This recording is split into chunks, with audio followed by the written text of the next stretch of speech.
Yeah, my name is Chuck. I have lived in Central Asia for the last 5 years. We started visiting Central Asia about 10 years ago. I came with a group from my church and really enjoyed the culture and being around here. And so my family decided that we wanted to come and live overseas, and this was the option for us because our church was already doing ministry here. Central Asia is an amazing place. The people here are very warm and friendly and inviting. They tend to want to get very close. Relationships here are both easier to make and deeper. I feel like it's easier to share the more important parts of my life with the Central Asian people here that I'm working with. That's probably my favorite part about this culture. So Central Asia is not, this part of Central Asia is not, technically speaking, a persecuted country. The government doesn't do any kind of persecution per se. And so one of the things that people deal with though here is family persecution. And so what that looks like is people, once they decide to follow Christ,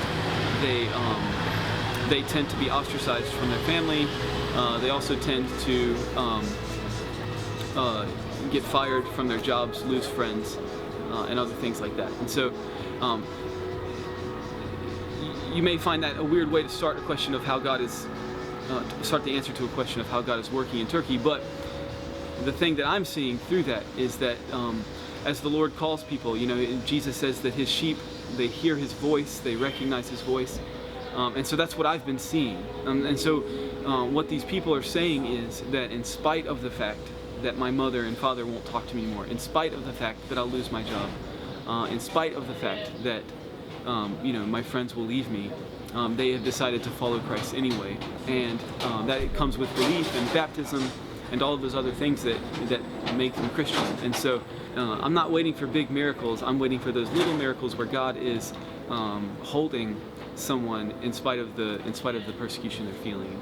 And so one time I was actually on a bus, and I looked at an older guy. This guy was very old, and I mean, just like about to die, old, very old. And he, I realized something, that I didn't know this guy. I didn't know his name, and I was living here in Central Asia, or was visiting here in Central Asia at the time. I didn't know his name. There was no way that I could talk to him or share with him about the gospel. And it hit me at that point that, you know, in my belief system, this man, when he dies, will face judgment and will not be allowed into heaven. And so it hit me that if I am not here, if I am not sharing my faith and the faith that Jesus taught, then I feel like I feel like that person's blood is on my hands. I can't look at people that live in a country of 75 million people or so, with only 5,000 Christians, and say someone else can do that. I don't have that. I don't have that in me. I need to be here.